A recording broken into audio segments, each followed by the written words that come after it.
Essas são expectativas irracionais. E ó, pastor, já vou fazer uma pergunta difícil, hein? A ciência, ela refuta ou comprova a existência de Deus?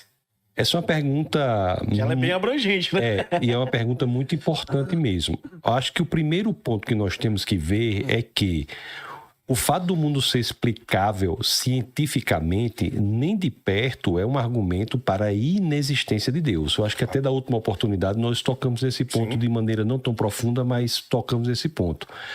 O mundo ser susceptível de ser explicado pela ciência é, inclusive, um corolário, uma consequência da percepção de que Deus existe e organizou o mundo inteligentemente. A ciência, ela é possível porque existe a pressuposição de que há uma inteligibilidade no mundo.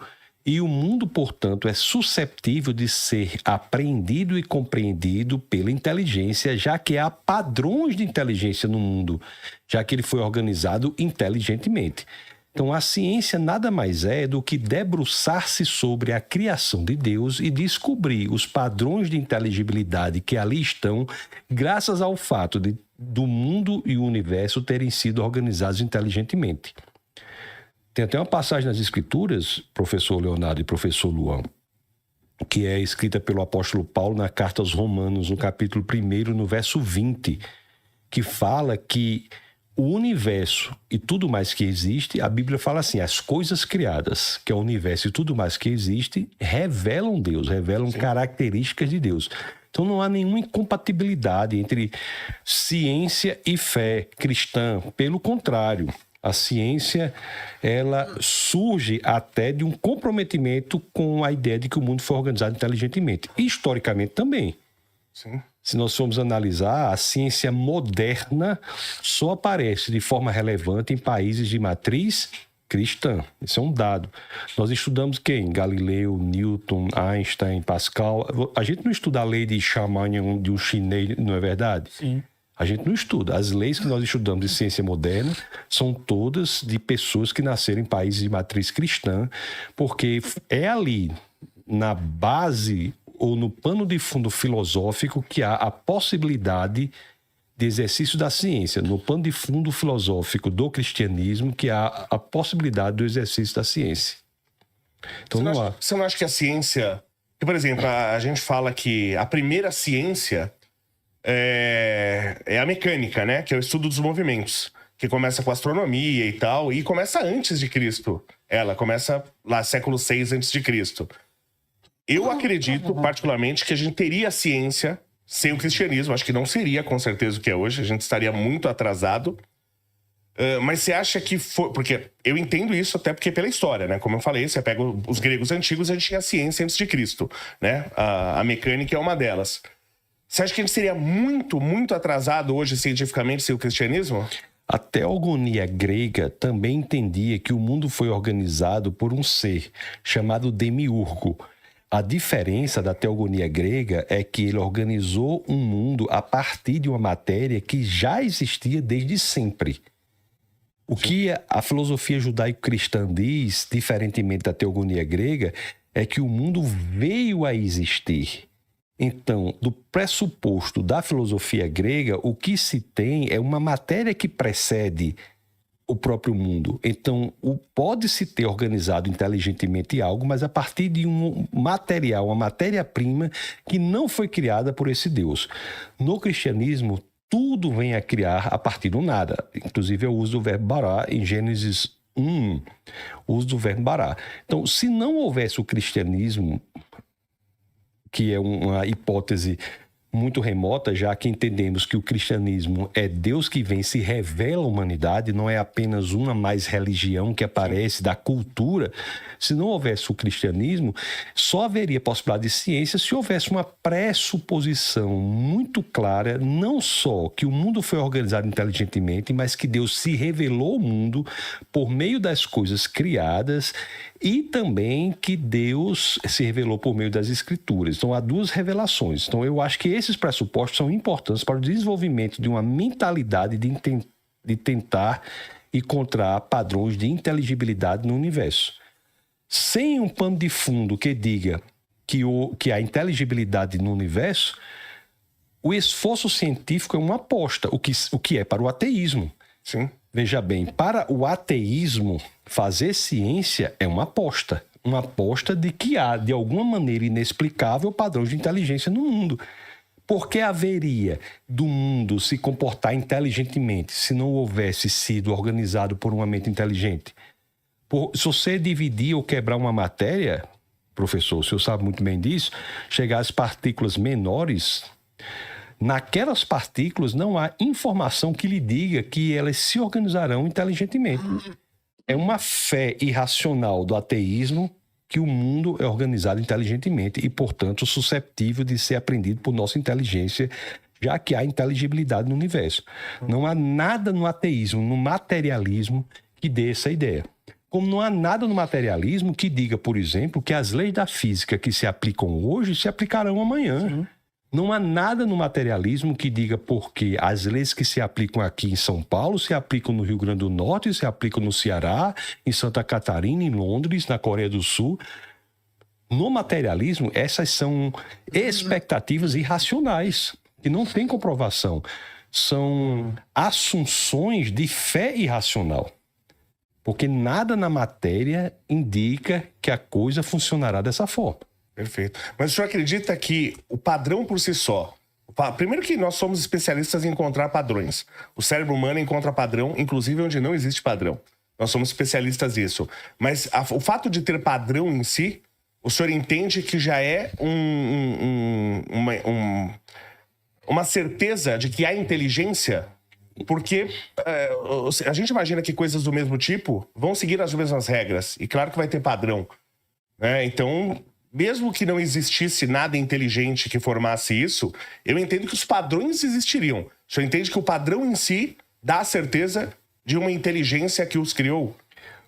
Primeiro, nós sabemos que os padrões, vamos falar assim, as equações, ou os padrões, como o senhor quiser, elas não ditam como o mundo deve ser. Então, elas descrevem. Descrevem como o mundo deve ser. Certo. Então, o padrão é uma descrição de um comportamento inteligível do mundo.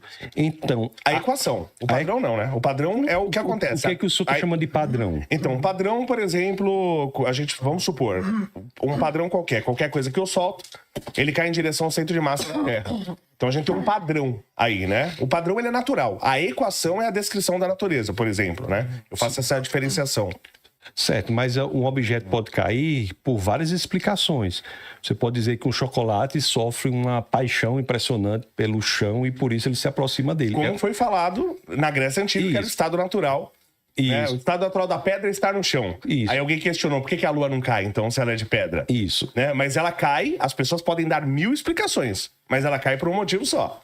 Isso. Agora, o que é impressionante é que essa queda obedece a uma equação, que ela pode ser aplicada em movimentos diversos desses. Então, isso daqui não é apenas um padrão observado, é apenas um elemento específico de um comportamento geral da natureza. E por que a natureza toda se comporta inteligentemente é algo que a matéria não explica. A matéria por si só não explica o porquê da inteligibilidade do mundo. Não explica. Não há nada, não há informação na matéria para tanto. O que há é uma pressuposição de que ela assim se comporta e aí nós conseguimos ter equações que descrevem esse comportamento que é inexplicável, fora uma mente inteligente que explique esse comportamento. Perfeito. Me desculpe interrompê-lo, o senhor ia falar? Não. Tem uma pessoa, que uma vez se deparou com uma objeção dessa forma e ele fez a seguinte pergunta: quem coloca fogo nas equações?